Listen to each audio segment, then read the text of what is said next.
Well, a group of retired Air Force officers now going public, telling of UFO sightings at nuclear missile defense bases all across the country.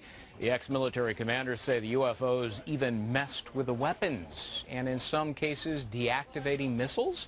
Robert Salas, former missile launch officer who saw the phenomenon firsthand, and Robert Hastings, UFO researcher who convened the gathering. They both join us now on the telephone. Mr. Salas, first with you. You saw this large glowing red pulsating oval shape hovering near the front gate. What did it do to the nuclear missiles? Well, first of all, I want to correct you. I was underground at the time of the incident. I was 60 feet underground in a capsule. We have security guards upstairs, of course, protecting the area. And, they told me that it looked like a oval-shaped red object pulsating. He had a hard time discerning the detail of it, but... what did it do to the nukes? What happened was, as this was being reported, or shortly thereafter, my nuclear missiles went no-go, or disabled. Right. But has that ever happened before under different circumstances? It happened, as I later found out, about a week earlier on March 16th, 1967. Yeah.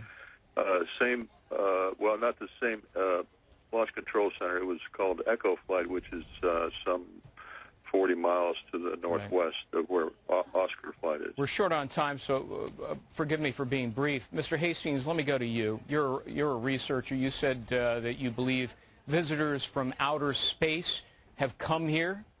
I've interviewed over 120 former and retired Air Force personnel who were involved in nuclear weapons-related UFO incidents, some of which involved missiles malfunctioning when the objects were present. The technology that's been reported and also tracked on radar involves craft that are capable of flying thousands of miles per hour. Listen, I got to cut to the chase here, but you say you think they're fixated on our nuclear weapons because they think we should disarm ourselves before we destroy ourselves. Look, if they're smart enough and clever enough to come here, aren't they smart enough and clever enough to directly communicate with us? No, I mean that's an illogical leap of judgment. It seems eminently logical to me. No, well, then you haven't explored all the scenarios. If you're going to encounter another life form, you would engage in a slow kind of ongoing, increasing the ante kind of contact. You wouldn't fly in the face of whoever you're visiting in one fell swoop.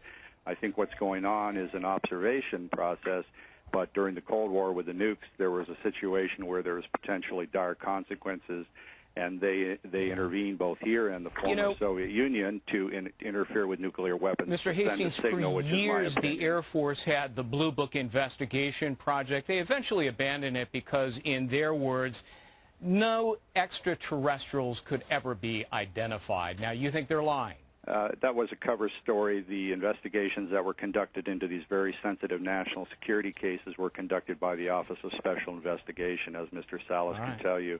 None of that was ever admitted. It came out only under the Freedom of Information Act. All right, Mr. Hastings, Mr. Salas, thank you very much for being with us. Forgive my skepticism, but I'm a reporter. I'm sort of trained to be skeptical. Thanks.